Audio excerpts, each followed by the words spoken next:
അവളുടെ കണ്ണുകൾ ചുറ്റും പരതിക്കൊണ്ടിരുന്നു. ഇന്ന് കോളേജിലെ അവസാന ദിവസമാണ്. ഫെയർവെൽ പാർട്ടി നടക്കുന്നു. അവനെവിടെ?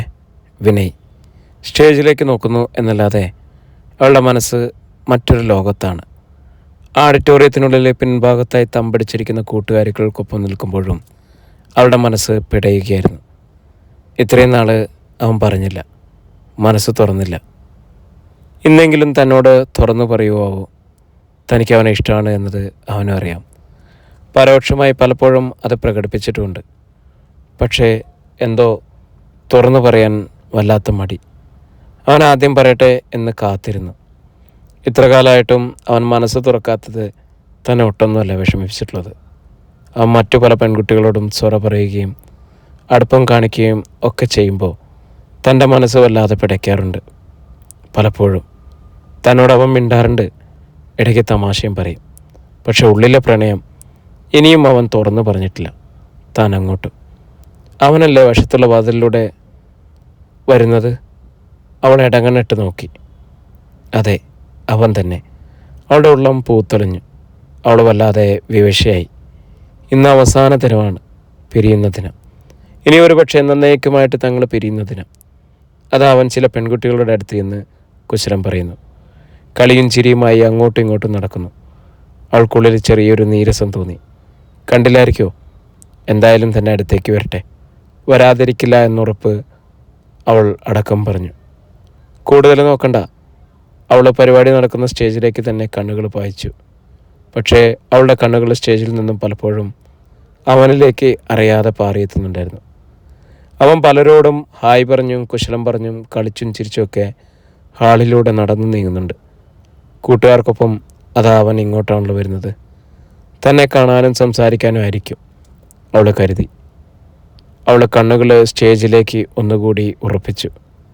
ഇപ്പോൾ അവന് തൻ്റെ അരികിലെത്തും, തന്നെ വിഷയും. അവൾ മനസ്സടക്കി പിടച്ചിലോടെ കാത്തിരുന്നു.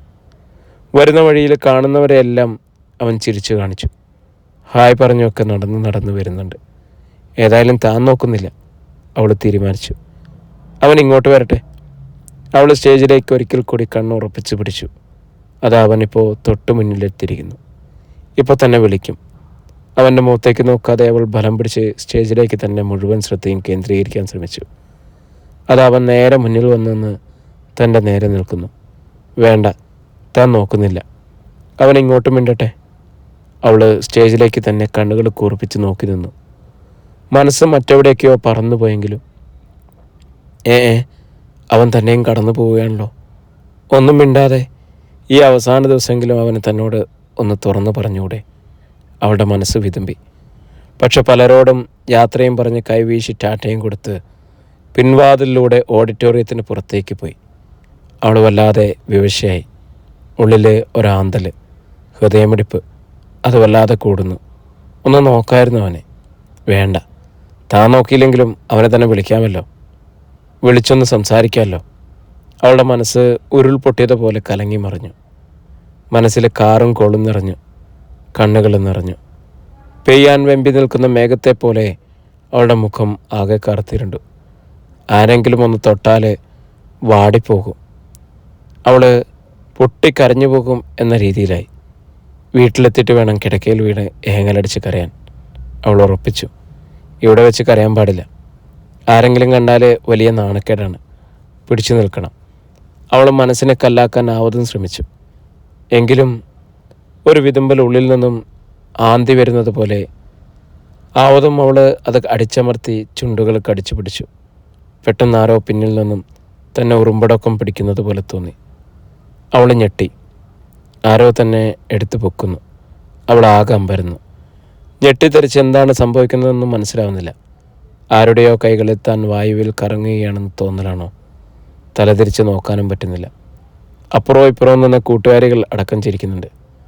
ഒന്നും മനസ്സിലാവാതെ അവൾ വായുവിൽ നിന്ന് തിരിഞ്ഞു. തന്നെ താഴെ നിർത്തിയപ്പോൾ അമ്പരപ്പോടെ പിന്നിലേക്ക് തിരിഞ്ഞു നോക്കി. വിനയ്. അവൻ്റെ സ്നേഹാർദ്രമായ മിഴികൾ അവളെ തലോടി. അവൾ കൈകൾ ചുരുട്ടി അവൻ്റെ നെഞ്ചിൽ ആഞ്ഞാഞ്ഞിടിച്ചു. അത്രയും നേരം അടക്കി വെച്ചിരുന്ന അവളുടെ പൊട്ടിക്കരച്ചിൽ അണപൊട്ടി ഒഴുകി. പൊക്കോ, എനിക്ക് കാണണ്ട. അവൾ വലിയ വായിൽ കരഞ്ഞു. നിലവിളിച്ചുകൊണ്ട് പരിഭവം പറഞ്ഞു. എൻ്റെ സ്മിതയെ ഇവിടെ തനിച്ചാക്കിയിട്ട് ഇവിടെ ഇങ്ങനെ ഇട്ടിട്ട് പോകാൻ എനിക്ക് കഴിയോ? നീയും വാ എൻ്റെ കൂടെ. അവൻ അവളുടെ കൈകളിൽ മുറുകെ പിടിച്ചു. അവൻ്റെ തോളിലേക്ക് പാരവശ്യത്തോടെ ചാഞ്ഞു. പ്രിയരെ, വീണ്ടും നമുക്കൊരു പുതിയ കഥയായിട്ട് നാളെ കാണാം.